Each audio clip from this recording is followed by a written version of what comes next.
جی السلام علیکم ورحمۃ اللہ۔ ہاں، اس میں کئی شرطیں بتائی گئی ہیں۔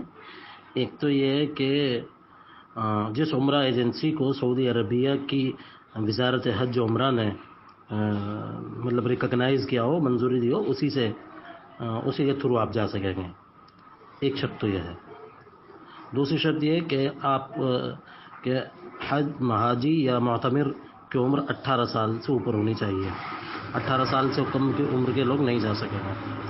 تیسری چیز یہ ہے کہ وہ فلی ویکسینیٹڈ ہونے چاہیے، یعنی ویکسین کی دونوں خوراک ان کو لگ جانی چاہیے۔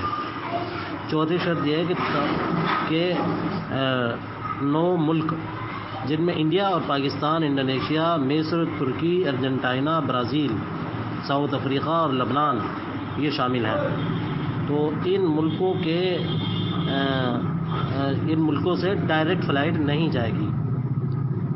یہ 9 ممالک ہیں، ان ممالک سے ڈائریکٹ فلائٹ سعودی عربیہ کو عمرے کے لیے نہیں جائے گی۔ ان کے لوگوں کو کرنا یہ ہوگا کہ انڈیا سے اگر کچھ لوگ جانا چاہ رہے ہیں تو وہ کسی تیسرے ملک میں 14 دنوں کا کوارنٹائن کریں گے، مثلا دبئی میں، قطر میں یا جہاں بھی، تو 14 دن کا کوارنٹائن گزاریں گے۔ انڈیا کے لوگ، پاکستان کے لوگ 14 دن کا کوارنٹائن کریں گے۔ السلام علیکم ناظرین، 15 ذی الحجہ ہے، 26 جولائی ہے۔ سن لیا آپ نے؟ یہ آواز ہے ہمارے فاضل دوست مفتی اطہر شمسی صاحب کیرانوی کی۔ اسی کے ساتھ ہم نے ان شرطوں کا اردو ترجمہ بھی کرایا ہے، وہ بھی ہم اپلوڈ کر رہے ہیں۔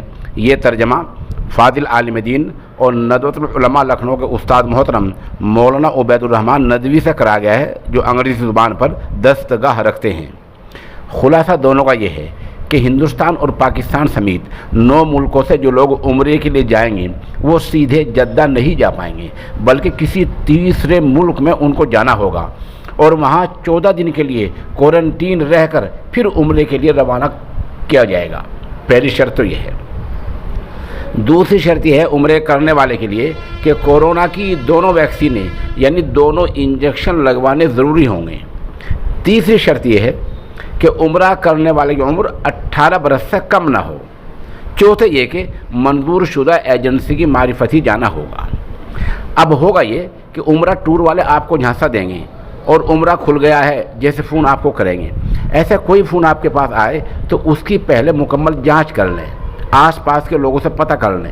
آپ کو یہ جان کر حیرانی ہوگی کہ 2 سال پہلے مظفر نگر کے ایک عمرہ خور نے شہر کے ہی ایک بڑے آدمی کو عمرے کی آڑ میں اس حد تک گمراہ کیا کہ اس کا ہوائی جہاز کا ٹکٹ ہی جعلی بنوا دیا گیا۔ ہم نام نہیں لے رہے ہیں۔ وہ آدمی ہوائی اڈے پہنچا تو جعلی ٹکٹ دیکھ کر ان کو پولیس تھانے لے جایا گیا، جہاں سے بہت منت سماجت اور بڑی کوشش کے بعد 5 گھنٹے بعد ان کو آنے دیا گیا۔ یہ جعلی ٹکٹ بنوانے والا کچھ دن کے لیے تو غائب ہو گیا تھا، لیکن اب پھر آ گیا ہے اور مظفر نگر میں رہ رہا ہے۔